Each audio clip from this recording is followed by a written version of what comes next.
안녕하세요. 5월 11일 화요일 아침입니다. 말씀과 함께 새롭게 여는 소망의 아침을 시작하겠습니다. 제임스 보이스는 하나님은 더디 일하지 않으신다. 우리가 발견하지 못할 뿐 지금 이 순간에도 역사하고 계신다라고 이야기합니다.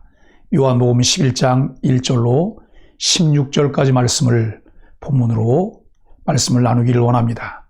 오늘 우리는 하나님의 영광과 죄자들의 믿음을 위해라고 하는 주제로 은혜를 나누겠습니다. 예수님이 베다니에 사는 나사로가 병들었다는 전언을 들으십니다. 예수님은 그 병이 죽을 병이 아니라 하나님과 그분 아들의 영광을 위한 것이라고 하십니다. 예수님은 계시던 곳에 이틀을 더 유하시고 제자들에게 유대로 다시 가자 하십니다.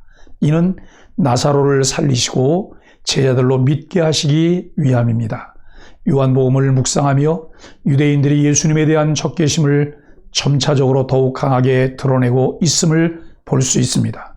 그리고 이 적개심은 예수님을 십자가에 못 박는 것에서 절정을 이루게 됩니다. 그러나 하나님께서는 그의 사랑하시는 아들 예수님이 죽임을 당하기 전에 그에게 가장 복되고 명백한 증언을 해주심으로 그로 하여금 영광을 얻게 하셨습니다. 요한복음 전체를 통해 사단의 권세가 끊임없이 예수님을 공격하지만 그리스도의 위격이 드러나는 것을 전혀 방해할 수 없었습니다. 요한복음 11장에서는 예수 그리스도의 신적 영광이 나사로를 살리신 일 안에서 가장 분명하게 명백하게 빛나고 있습니다. 사람들은 대개 어떤 사건의 이면을 보지 못하고 표면만 봅니다. 예수님 당시 유대인들은 어떤 사람이 선천성 시각장애인이면 그것은 누구의 죄 때문에 생겨났나 논쟁하고 중병에 걸리면 그의 치유보다 죽음을 생각했습니다. 이에 반해 예수님은 모든 사건 속에서 하나님의 섭리와 뜻을 발견하십니다. 사랑하는 나사로가 병들었다는 소식을 들으신 예수님은 그것이 죽음에 이르는 병이 아니라 예수님 자신이 누구인지를 사람들에게 알리는 일, 즉 자신이 영광받을 일임을 아십니다. 예수님은 사건의 표면이 아닌 이면을 보십니다. 우리도 주변에 일어나는 사건의 현상만 볼 것이 아니라 그 안에 담긴 하나님의 뜻이 무엇인지 늘 생각해야 합니다. 나사로가 병들었다는 말을 들으신 예수님은 이를 어떤 일로 여기셨을까요? 지금 내 주위에 일어나는 사건 속에 담긴 하나님의 섭리는 무엇일까요? 나사로의 죽음이라는 인간들에게는 매우 절박하고 절망적인 상황 앞에 예수님은 이 병은 죽을 병이 아니라고 말씀하십니다. 9장 3절에서도 이 사람이나 그 부모가 죄를 범한 것이 아니라 그에게서 하나님의 하시는 일을 나타내고자 하심이라고 말씀하십니다. 여러 가지 상황들을 바라보며 주께서는 매우 세밀하게 목적을 두고 어떤 일들을 행하시는 것을 보아야 합니다. 하나님의 영광을 드러내실 뿐 아니라 그 상황들 속에서 우리의 믿음을 더하게 하시려는 예수님의 의도를 배울 수 있어야 합니다. 많은 사람들의 행동 동의는 개인의 이익입니다. 예수님의 행동 동의는 무엇이었을까요? 본문에 드러난 예수님의 행동 동의는 하나님의 영광과 사람들의 믿음이었습니다.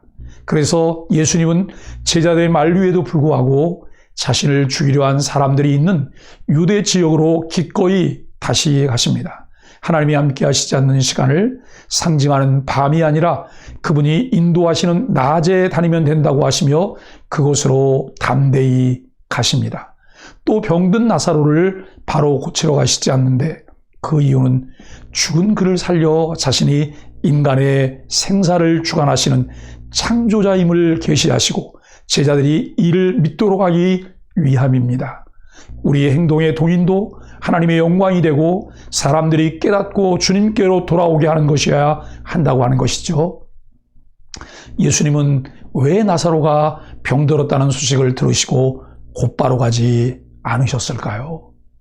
예수님의 행동 동의를 본받아 오늘 우리가 순종할 일은 무엇일까요? 예수님은 나사로의 죽음 때문이 아니라 그분이 행하신 일의 결과 때문에 기뻐하십니다. 제자들과 나사로의 가족이 잠시 동안의 고통을 통해 더 큰 믿음을 갖게 될 것을 기뻐하셨습니다. 예수님은 우리의 믿음을 귀히 여기시기에 우리에게 닥친 환난을 당장에 없애주시지 않습니다. 그분의 때에 일하심으로 우리가 믿게 하십니다. 시련이 올 때 성도는 그것이 믿음을 더하는 통로임을 알고 기뻐합니다. 사랑하는 소망의 가족 여러분, 소요리문답 1부는 사람의 제일된 목적에 대해서 말합니다. 하나님을 영화롭게 하는 것과 영원토록 그를 즐거워하는 것이라고 가르칩니다. 우리가 하나님의 자녀로 부름받아 자녀의 권세를 누리는 하나님의 사람들이기에 우리는 삶의 목적에 대해서 다시금 깊이 생각해 보아야 합니다. 나의 이익이 아닌 하나님의 영광을 위한 분명한 목적의식을 가져야 합니다. 우리를 사랑하시되 끝까지 사랑하시며 십자가에 죽기까지 모든 것을 내어주셨던 주님의 은혜를 묵상하며 영원토록 하나님을 즐거워하는 믿음의 사람들이 되기를 예수 그리스도의 이름으로 간절히 축복합니다. 함께 기도하겠습니다. 숨쉬기조차 힘겨운 절망과 고통의 순간에도 가장 합당한 때에 제 삶에 걸어오시는 주님을 기다리게 하여 주옵소서. 사랑을 끝까지 거두지 않으시고 우리의 믿음을 더욱 온전하고 강건하게 하실 주님을 신뢰합니다. 사나 죽으나 주님의 영광을 위해 우리 자신을 아낌없이 드리게 하여 주옵소서. 예수님의 이름으로 간절히 기도합니다.